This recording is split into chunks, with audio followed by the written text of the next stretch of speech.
E à segunda-feira, como sempre, o comentário de António Cunha sobre a atualidade.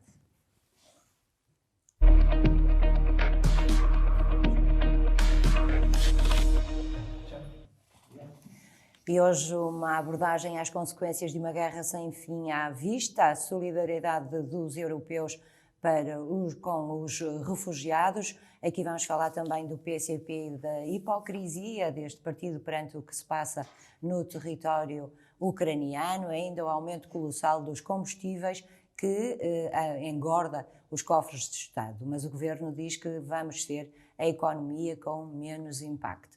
Boa noite, Sr. António Cunha. E já lá vamos, não é? Porque é que o Governo diz isto? Antes vamos começar por esta guerra, que, segundo o Soutor, ainda não tem fim à vista. Efetivamente, hoje era a terceira tentativa de negociações. Julgo que ainda não há qualquer resultado, pelo menos ainda não chegou até nós informação alguma sobre o resultado destas negociações. É certo que dentro de algum tempo, de 1 hora ou 2 horas, já se saberá mais sobre isso. Soutor, mas vamos falar aqui um pouco sobre as consequências deste conflito, as consequências não só para o território da Ucrânia e da Rússia, não é? Também para a Europa. Sim.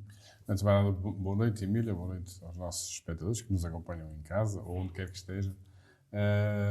Sim, de facto, eu queria destacar aqui alguns efeitos da guerra. Assim, uns são mais perniciosos, mais trágicos, mais dramáticos. Há outros que, no fundo, vemos ainda alguma esperança na humanidade, nomeadamente no que diz respeito à onda de solidariedade, que está a varrer a Europa toda e, nomeadamente, aqui no nosso país e na nossa região. Eu só queria destacar aqui 2 ou 3 pequenas notas. Primeiro, 2 corporações de bombeiros da nossa região, Friamundo e Entre os Rios, enviaram 2 ambulâncias para a Ucrânia. E com certeza até lhes faz falta. Eu recordo-me que o presidente da Associação Humanitária dos Bombeiros de Friamundo disse: faz-nos falta, mas eles precisam muito mais do que nós. Aqui está este cariz solidário, não é? Exatamente. Com aqueles que têm menos do que nós. É de louvar. É de louvar. É uma das características que os nossos bombeiros têm.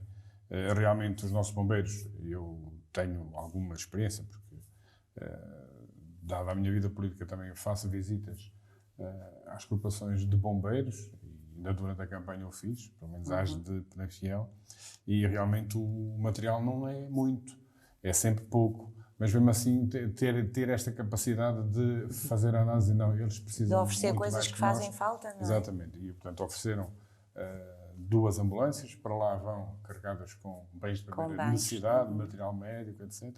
E depois ficarão para lá.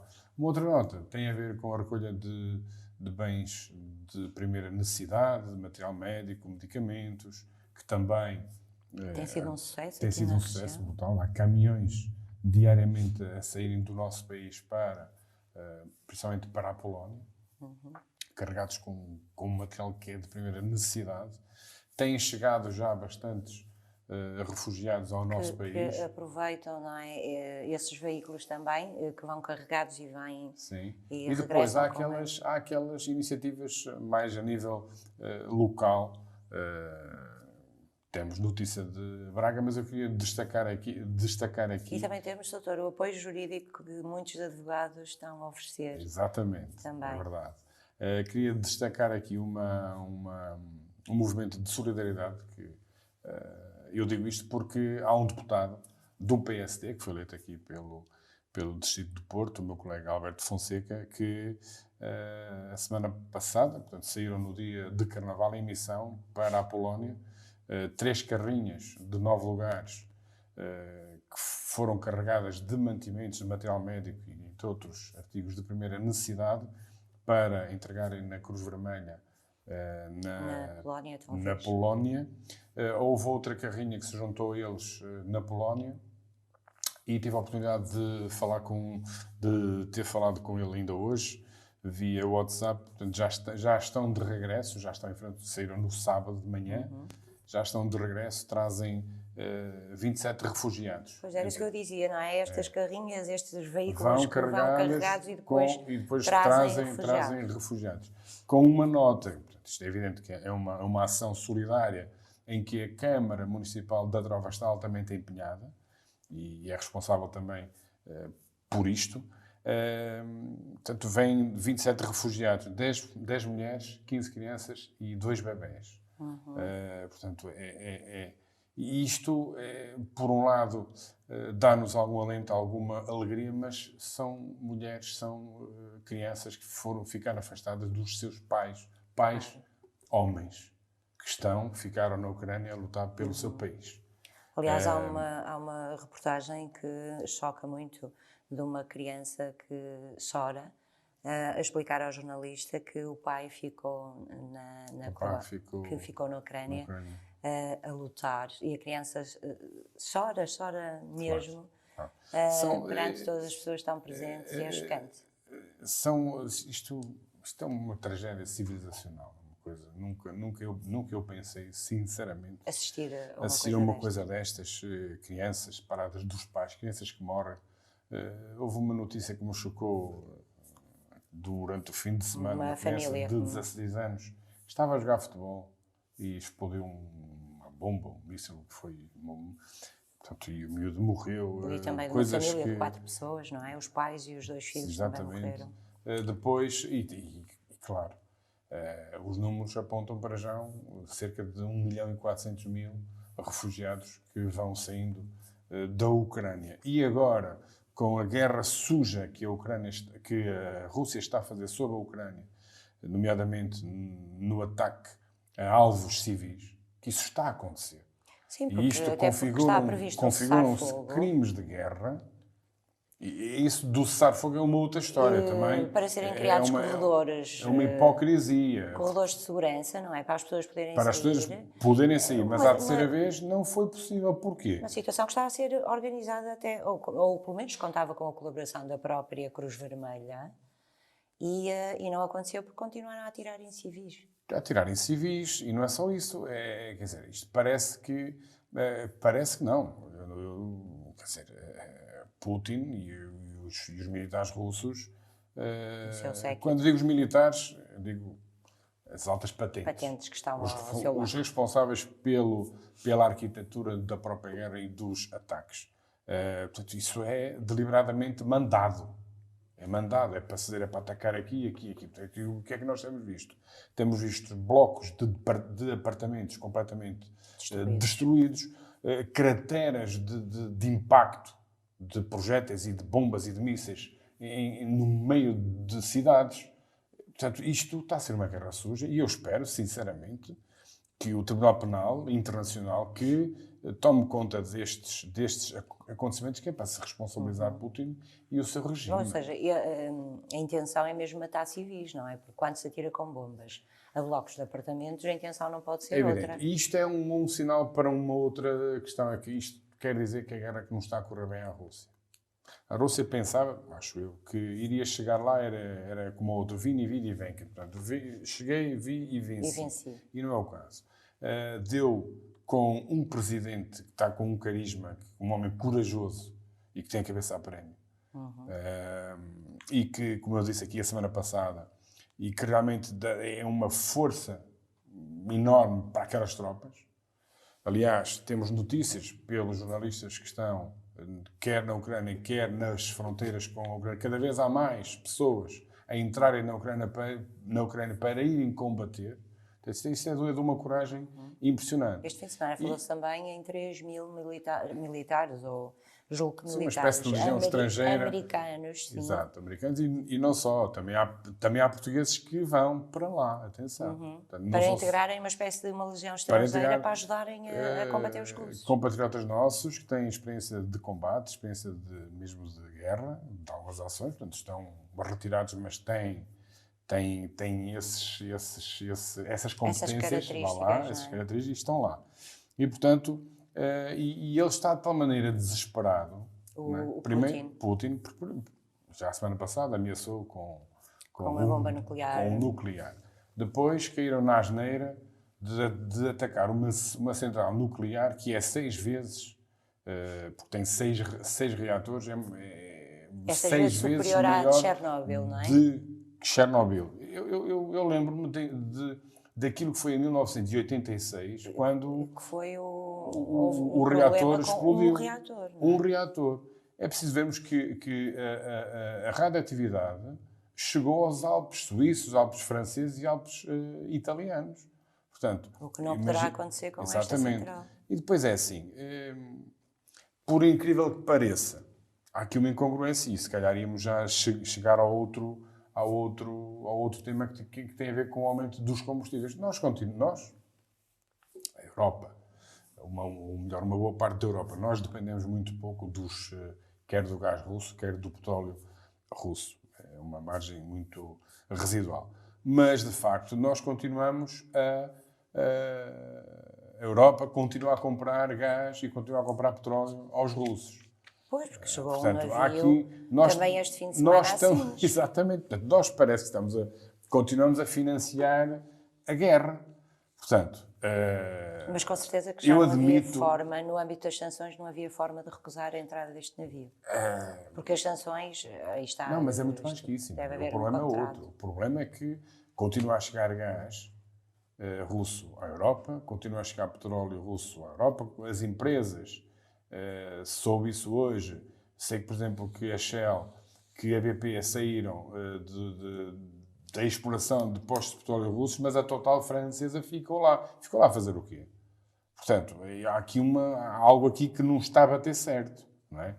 E, portanto, nós temos que, a Europa tem que agora, claro, já é tarde, para nós nos prepararmos, já nos devíamos ter preparado para baixarmos muito a dependência energética da Europa para com a Rússia. E agora aquela questão de Sines, não é? Volta à ribalta, com a Europa também a querer apostar, mas é uma solução que só funcionará daqui a um ano e meio, 2 anos. É correr bem, não é? Em tempos de guerra, os prazos são muito mais alargados. A Alemanha vai fazer precisamente isso. O Olaf Scholz já anunciou que vai fazer um terminal para poder receber GPL, portanto, gás líquido, que é aquele que pode ser transportado em navios. Portanto, a Alemanha já se está a preparar e não está à espera que venha o Papa dar aos nós aqui. Temos sinos, não é? Estamos aqui na pontinha da Europa, mas creio que o Governo que já devia ter tomado essa decisão em Conselho de Ministros para investir lá, nem que seja com verbas do PRR. E mais, a Alemanha vai concretizar esse terminal, mas já o está a preparar para o hidrogênio verde. Portanto, porque isto, sinceramente, na minha opinião, o futuro será o hidrogênio. Não é poluente e, portanto, é infinito. Não é? São avanços significativos, mas que nesta altura não é ainda. E depois, deixe-me só dizer-lhe uma coisa aqui. Toda a gente está a sentir na carteira a partir de hoje, e como a Emília referiu há bocadinho, logo na notícia da abertura deste jornal, o elevado preço dos combustíveis, que está, nunca tal se tinha visto. Isso se pensava se pensava na retoma da economia, isso também é um objetivo.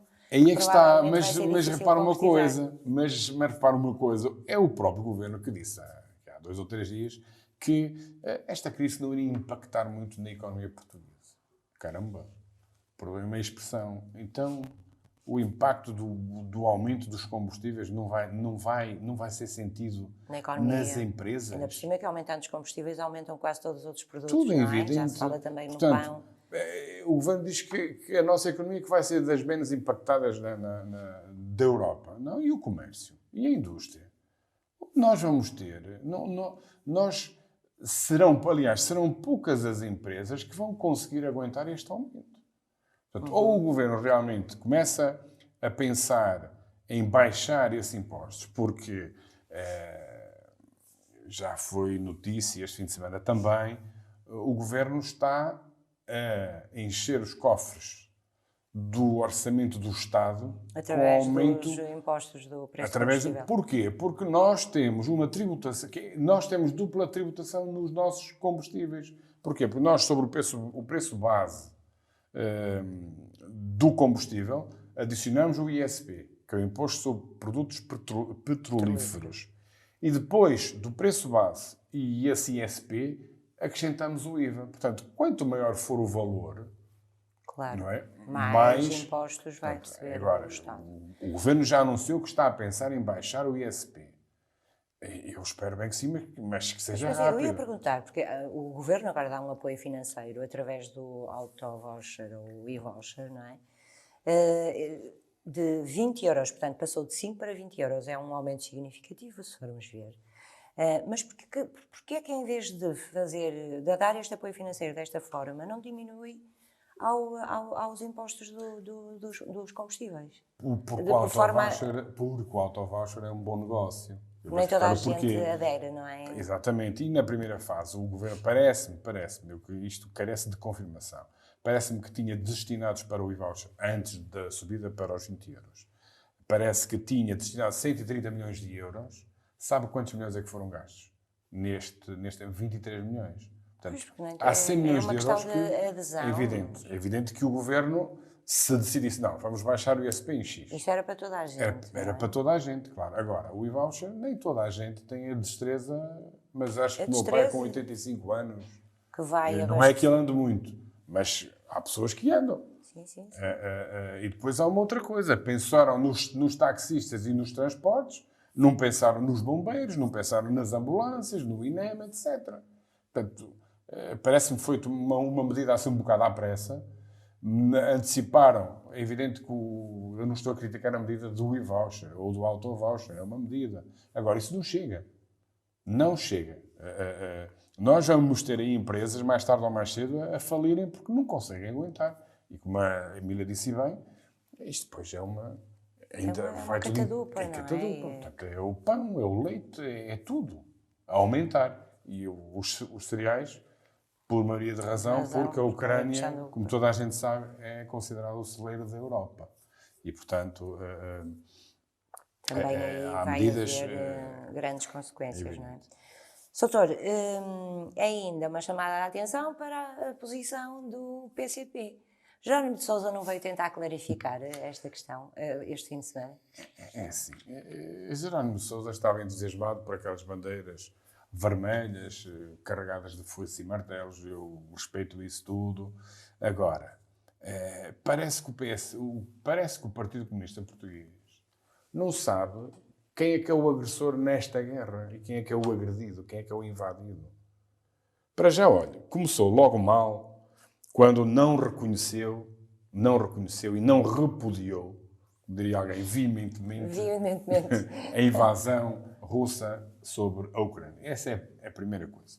Depois houve as tais críticas e realmente agora começam a tentar dar a mão. Eu vou ouvir com muita atenção o debate que houve a semana passada na Assembleia da República, em que o deputado do Partido Comunista Português anda ali à volta para ir bater em quem? Na Europa e nos Estados Unidos. Parece que quem está a invadir a Ucrânia, parece que quem causou este conflito todo foram os Estados Unidos e que foi a Europa. Portanto, a escalada da violência tem um responsável. O ponto está a parar, é Vladimir Putin. Portanto, e o Partido Comunista, ou realmente desce um bocadinho à terra e alguém explica a Jerónimo de Sousa que a Rússia é que está a invadir um país independente, que tem as suas fronteiras bem definidas e que... Há aqui uma ligação muito histórica, não é? Há uma ligação histórica. É assim, há uma ligação histórica, claro. Mas o Jerónimo de Sousa percebeu-se de que talvez o PCP tenha cometido aqui um erro e este fim de semana veio tentar pôr uns paninhos quentes sobre a interpretação dos portugueses relativamente às declarações preferidas pelo deputado. Claro, mas ele não explicou o porquê que os deputados europeus do PCP votaram contra a ajuda da União Europeia de 1,2 mil milhões de euros à Ucrânia. Não conseguiu explicar isso.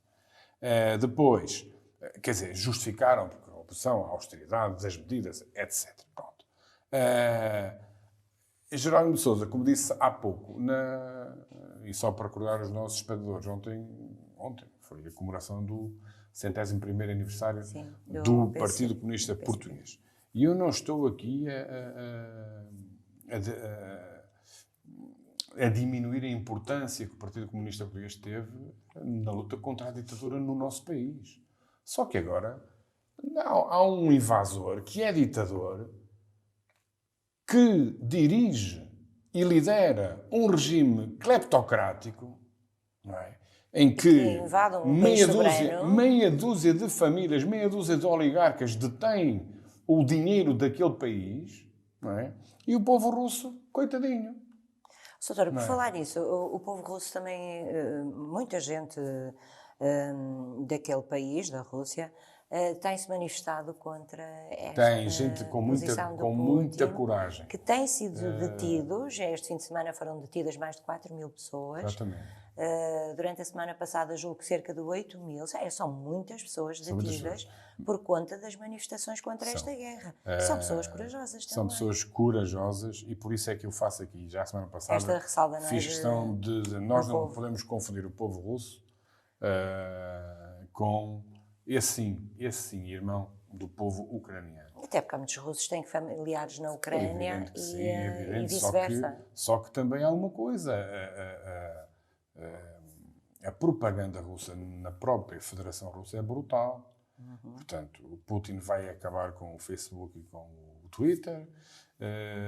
Já ouvi hoje nas notícias que vão se desligar completamente da World Wide Web, portanto, da internet a nível mundial. Para quê?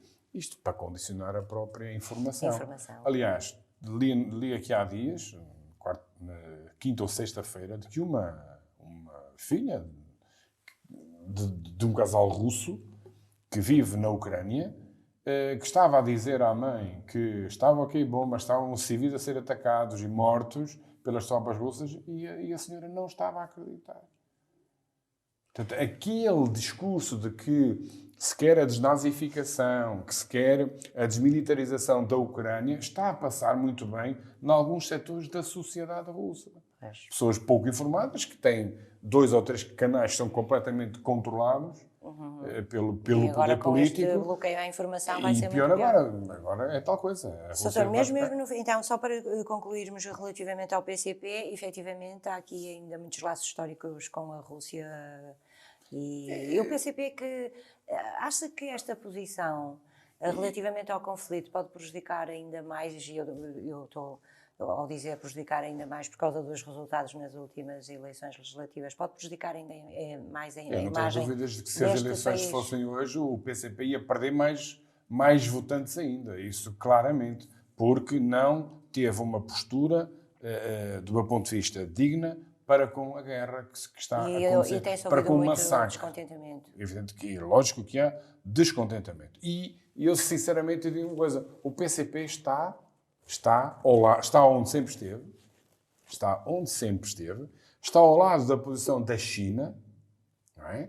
Porque a China também não reconheceu ainda a invasão. Sim, mas para já, nem tampouco a repudiou. E depois há aqui está um outro partido político também, que é o Bloco, que esse aí é mais hipócrita ainda, não é? Aquilo que foi dizendo, eu ainda não vi, por exemplo, onde é que anda o mapa do Bá, onde é que a minha colega Joana Mortágua ainda não havia gritar em manifestações morte a Putin, como o fez, por exemplo, relativamente a Bolsonaro. Não é que eu gosto do Bolsonaro, não é? Mas esta hipocrisia requintada, ainda não vi, por exemplo, o Bloco organizar um cordão humano à volta da Embaixada Russa a protestar contra a guerra. Ainda não vi nada disso.